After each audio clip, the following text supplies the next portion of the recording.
I am all about online education, which is why it's super cool that today's video is made possible by Skillshare. They've got classes on virtually everything, including writing and the process of publishing a book, and you can study for free for 2 months at skl.sh/hellofutureme. There are links down below, go check them out.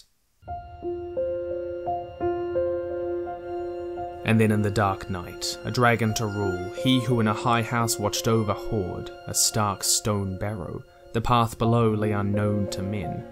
There went inside a man, and he groped near the heathen horde, his hands wrapped around an ornamental bauble. And he who was sleeping had been tricked by thief's cunning. And he was enraged, for he was not at all in control of the worm horde.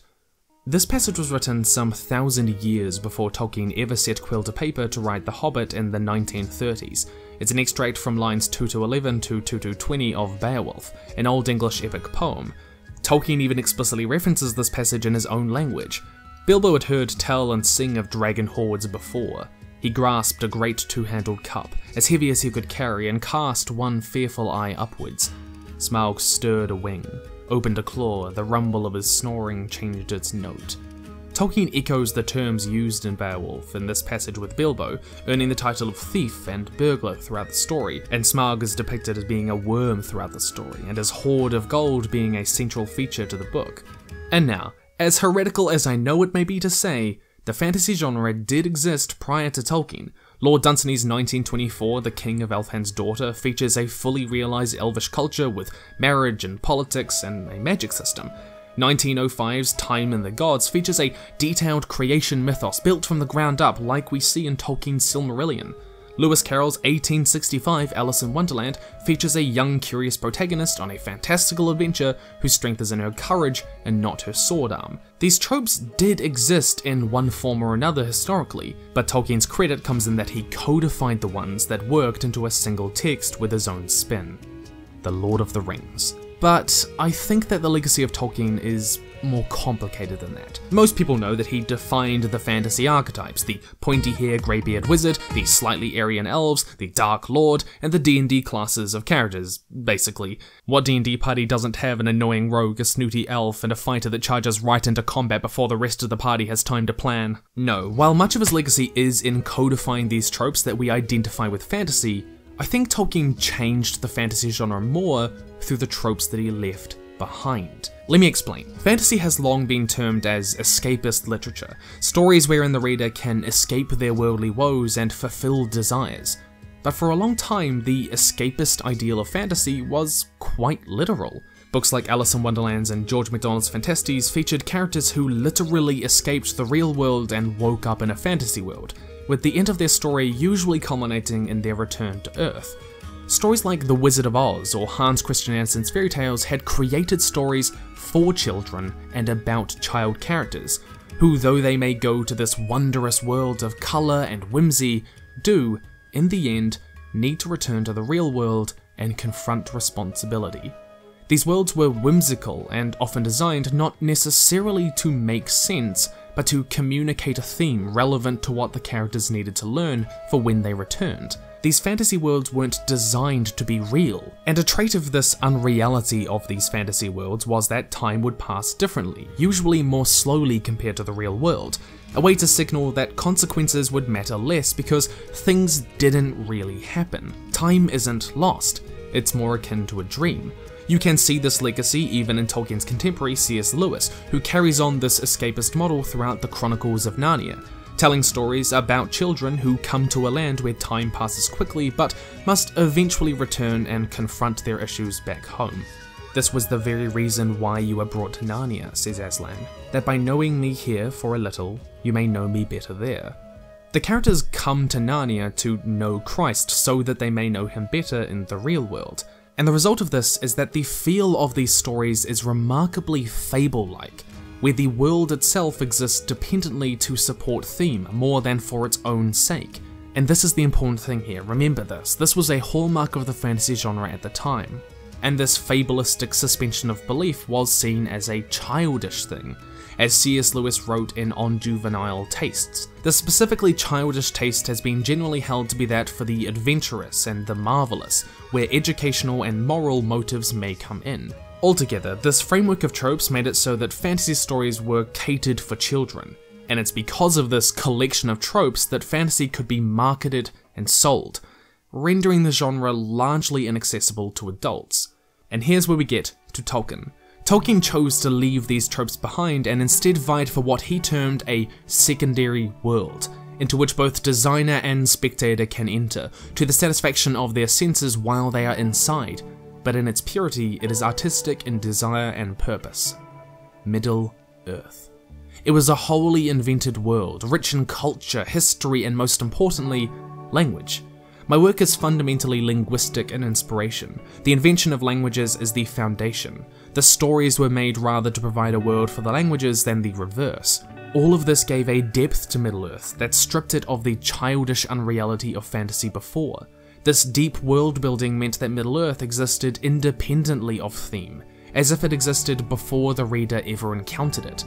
There's a greater sense of consequence and weight to things that happen here than in the whimsical fable fantasy worlds of before, simply because Middle-earth makes sense. It feels real. It exists for its own sake. If childish stories are defined by their unreality, then this gave Middle-earth a sense of maturity. The thing is that most people who read Tolkien only once tend to forget who was who. What they do remember is Middle-earth itself.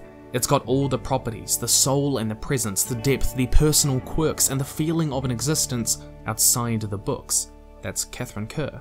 People, and more importantly adults, could engage with the text on a different level. In cultural analysis, linguistic study, and the historical context in which Aragorn says, "Little do I resemble the figures of Elendil and Isildur as they stand carven in their majesty in the halls of Denethor. I am but the heir of Isildur, not Isildur himself." People didn't need to suspend belief to believe in Middle-earth.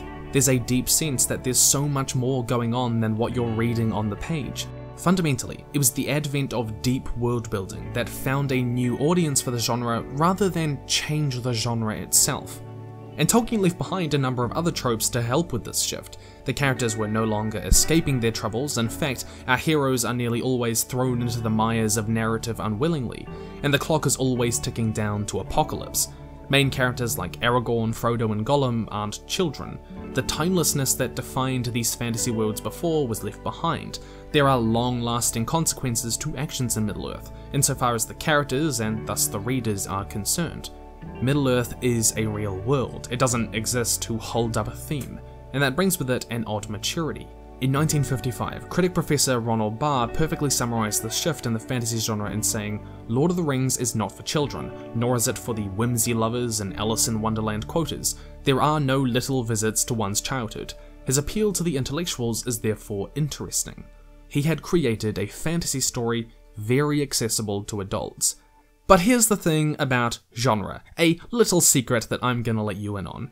No matter how much ink literary theorists spill over how to define genre and what the hell it really means, because apparently this is a very complicated and very controversial topic, I got into a long argument with a friend about it once, what really matters, in the end, is the dollar sign. The book Phantastes, A Fairy Romance for Men and Women by George MacDonald, tells the story of Anodos, a 21-year-old man who discovers a fairyland, puts together a fellowship to fight evil spirits and giants, a story featuring kobolds, and a deeply magical adventure which culminates in destroying an object of dark magic. And it was first published in 1858, but it only sold a few thousand copies. Even though it contained many, though not all, of the hallmark tropes of fantasy today, it didn't spark a new genre the way that Tolkien did in the 1950s. Tolkien even recognized the influence that MacDonald had on his works, but The Lord of the Rings sold 50 million copies by 2003, and 150 million by today.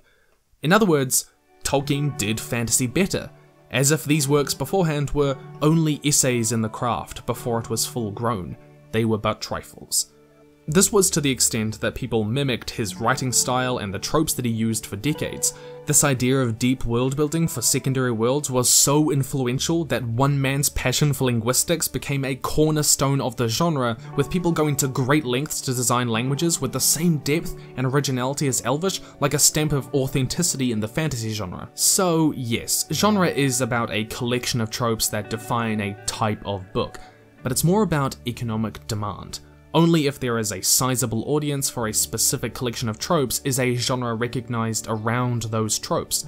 Young adult fiction is a recent example of this. As more young people picked up books specifically about the youth experience, the genre was born because it could be effectively marketed to an identifiable group of people. Part of the reason that science fiction and fantasy have taken so long to be recognized as their own distinct genres from one another is that throughout the 1920s, pulp magazines like Weird Tales began to publish fantastical stories for a wider American audience. These were fantasy authors like H.P. Lovecraft and Call of Cthulhu, and science fiction ones like Netson Dialis in When the Green Star Waned. These stories were advertised to and bought by broadly the same audience because it was still pretty niche.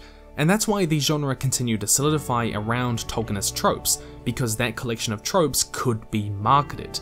And so publishers selected for books that echoed it, like The Sword of Shannara and the Thomas Covenant series. It's not really because Elvish languages, Dark Lords, and westernized fantasy lands are inherently built into what fantasy needs to be. Brandon Sanderson actually has a really nice quote about this. Fantasy didn't mean the genre where the author creates his or own unique setting, it meant the genre where the books include elves, dwarves, wizards, and quests. In a sense, Tolkien popularized but also confined the fantasy genre as he changed it, even if he never meant to. And only since the 1990s have we seen a lot of real deviations from this confined definition of fantasy. Tolkien changed the fantasy genre, yeah, but I think The Lord of the Rings is a more interesting case study in how genres form and what fantasy means as a genre. Fantasy is still escapist literature, but it's not because people are refusing to engage with things that matter. The temptation powers of the One Ring explores how those already in power are more susceptible to corruption and succumbing to it, while there is power in humility and a humble life. In a sense, I think Tolkien changed the fantasy genre in a way that changed what kind of escapism it was. An escapism for adults. Escape is evidently, as a rule, very practical, and may even be heroic. Why should a man be scorned if, finding himself in prison, he tries to get out and go home? The world outside has not become less real because the prisoner cannot see it. People often ask me how the hell I have time to write a book, and while I am not perfect at it, I do have a system that helps me keep productive, making videos and editing my book at the same time. But a far better guide to getting a hefty fantasy book like The Lord of the Rings done is Thomas's Skillshare class on productivity, mastering habits, and the apps that you really want to keep you on track to getting things done. I do use the app setup that he suggests, so if you are wanting to maximize your time and get that book that you've been working on for half a freaking decade finished, then watch it for free for 2 months at skl.sh/hellofutureme. The links are all down below, do go check it out, really helpful for the channel. In the meantime, stay nerdy, and I will see you in the future.